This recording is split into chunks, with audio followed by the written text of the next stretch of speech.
am here with the new D&D book box that comes out, I'm told, Friday. I'm very excited about it. It is the Book of Many Things. Actually, it is the Deck of Many Things. The Book of Many Things is inside of this. This is really exciting because the Deck of Many Things is a legacy item in D&D. It is the type of item that, like, way back when in, like, 2nd edition, you would see it and you would just know that the campaign is over. And it's not necessarily that the campaign is over. It's just that whatever cards you pull are going to just change things up so much that it's just not going to be the same game. Yeah, and this new set is really great too because it has all of your favorite classic cards from the Deck of Many Things, but they also added, I believe, 44 new cards that you can pull. Yeah, very excited. So, quick history of the Deck of Many Things. The Deck of Many Things was overwhelmingly negative as far as players go, and yet every player I ever knew wanted to get their hands on it and start drawing cards for it. The vast majority of them, like, world ending as far as the players go. And you know what? Like, kind of world ending as far as the DM goes too. Recent incarnations of the Deck of Many Things are a little bit more 50-50, but they're on extremes. So it's not like, you know, 50%, hey, yeah, that's nice and good, and 50%, that's kind of bad. It's like tragically awful or like amazingly wonderful. So we're gonna open it up and we're going to look at the new fun toys that we get to play with. So specifically, I'm looking for things to use against people. So we have the alternate cover. We do have the regular cover. I don't know why you'd want the regular cover when we have the alternate cover, but we have the Book of Many Things. It's got, as far as I know, it should have like descriptions and the history of things in it, and all of the cards. And then in this wonderful, I think you pull a little higher there. In this wonderful one here, we have, oops, upside down, we have the Deck of Many Things. Nope. Oh, open with care. Open with care. Yeah, we have not opened this, so the Deck of Many Things, that is our card reference guide. Card reference guide, a hardcover. And then we have the various cards. All of our various cards. So we're going to open these up later and take a look at them. Artwork's really nice, but we have a couple of cards that Tyler picked that we're going to talk about from either the original Deck of Many Things or the new one. So what do we got? So we'll start off with the originals because they are our tried and true known cards. So first one I want to start with was Donjon. So Donjon, or the prison card, it essentially, you immediately disappear and you go into a prison. But the prison is a disembodied state. You're in suspended animation. You're in an extra-dimensional sphere. Some of the ways that I've seen this done before is DMs have said you get teleported into the center of the planet. Good luck having your party go and get you out. It is essentially you get permanently paused. Yeah, and one of the things to note too is, like, all of your stuff's left behind. You're just disappeared. You're snapped away. You also cannot be located with any divination magic. So if they do locate character, locate creature, locate object, locate whatever divination, commune, and any attempt to try to find you doesn't work. They actually have to go the old-fashioned non-magical way and use their eyeballs and go look for you. Yeah, and there's nothing you can do about it. You're in a nice long nappy nap. Yep, so grab your 4d6 and roll up a new character. Next one. Next one, I grabbed the Knight.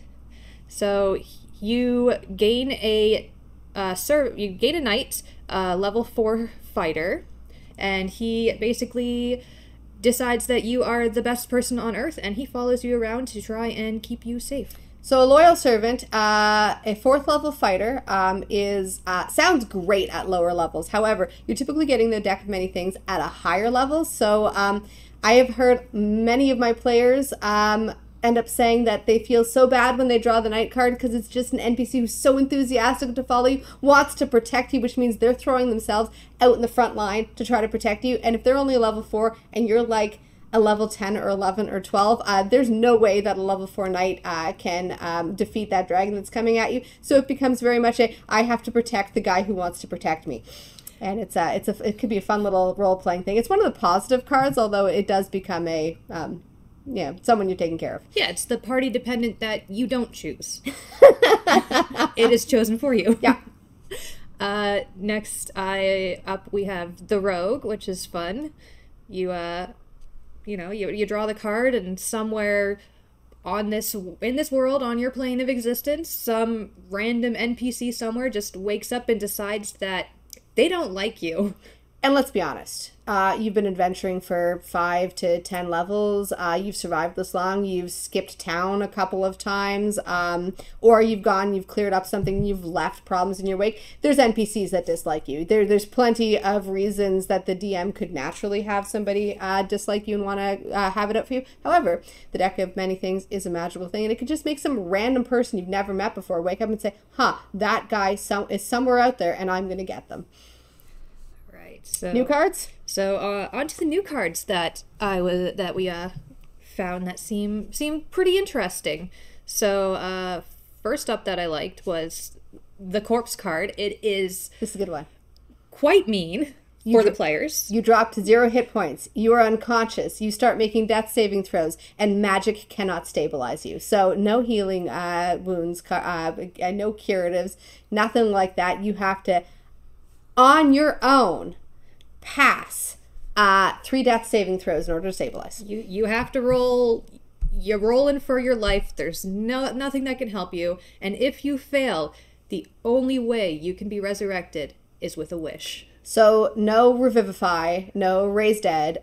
You need that 9th level spell, which is pretty true to the deck of many things.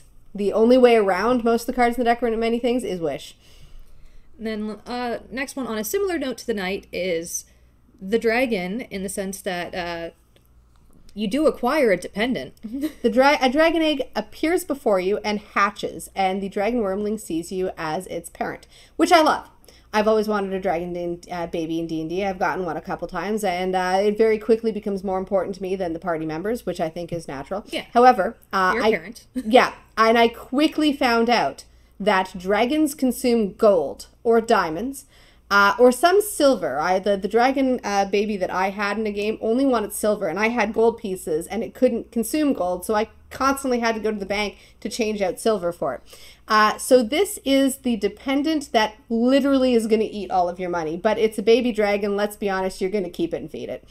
Yeah, you can't just send that away. Yeah, it's too cute. No, and when it grows up, you're going to be the parent that it looks after, and you're going to be serving the dragon. This next one is one that I know Rachel, as well as all of us, will love. I like Fae. It is the Fae card.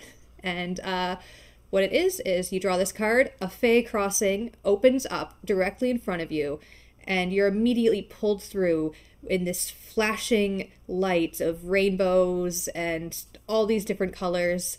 And it's an immediate action. So, like, as soon as you pull that card, you're gone. You're in the Fae Wilds. You're having some type of time. It lasts for a minute?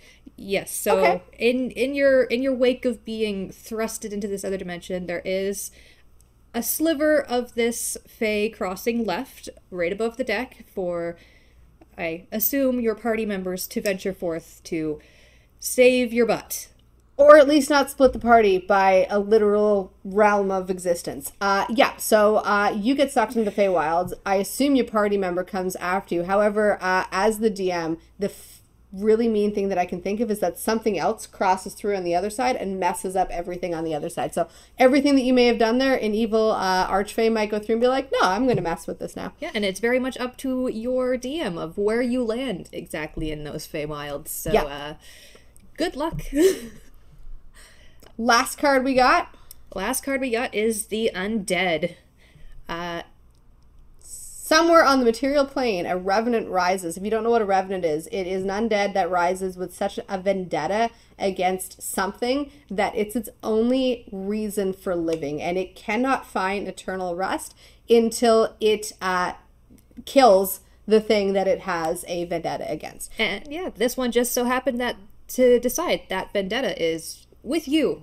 I've used revenants before. They're a lot of fun because if you kill a revenant, it comes back and continues to hunt you. So you got to wait a whole year, or you got to let the revenant kill you. Or, like everything with the deck of many things, wish it away. And, wishes just grow on trees. And you have to make sure you wish it away permanently. Yeah, you can't... Yeah. If you wish it away, it will come back. It will come back. You gotta get your contract down to the letter. Yeah, let's be honest. If you're a DM or a player who's used Wish before, you know how Wish works. So that is the deck and the book of many things. Make sure you take a look at it. And if you already know any of the cards in the deck of many things, comment below or on the deck blog what your favorite card is and perhaps what your best story about how it's been used against you. Or if you've actually benefited from it, you're one of the few. Also put that comment there down below.